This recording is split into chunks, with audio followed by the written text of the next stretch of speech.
উত্তরাঞ্চল থেকে উপদেষ্টা পরিষদে ৫ সদস্যকে অন্তর্ভুক্তির দাবি জানিয়েছেন বৈষম্যবিরোধী ছাত্র জনতা।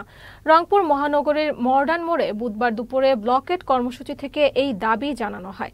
নগরীর লালবাগ থেকে বিক্ষোভ মিছিল নিয়ে মডার্ন মোড়ে অবরোধ করে ছাত্র জনতা। ব্লকেট কর্মসূচিতে বক্তারা দাবি করেন, আবু সাইদ জীবন দিয়ে ২৪-এর গণ অভ্যুত্থানকে প্রাতিষ্ঠানিক রূপ দিয়েছিলেন। বিতর্কিত ও জুলাই বিপ্লবকে ধারণ করে না এমন কোনো উপদেষ্টাকে অন্তর্বর্তীকালীন সরকারে না রাখার দাবিও জানান তারা। রংপুর সহ উত্তরাঞ্চল থেকে ৫ জনকে উপদেষ্টা পরিষদে সংযুক্ত করা না হলে অনির্দিষ্টকালের জন্য উত্তরবঙ্গ ব্লকেডের হুঁশিয়ারি দেন আন্দোলনকারীরা। আমাদের মনে হচ্ছে যে এখন পর্যন্ত বৈষম্য দূর হয়নি। আওয়ামী ফ্যাসিস্ট দালালরা এই সরকারের বিভিন্ন জায়গায় অবস্থান করছে এবং রংপুরে এই উপদেষ্টা না থাকায় আমরা নিজেদেরকে লজ্জিত মনে করছি। কারণ আমাদেরকে উপদেষ্টার জন্য রাস্তায় এসে আন্দোলন করতে হচ্ছে।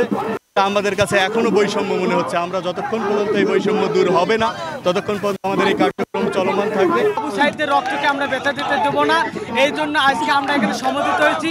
আমরা রংপুরে জুলাইয়ের ক্ষেত্রে রংপুরে আমরা অনেকে অবদান রেখেছি।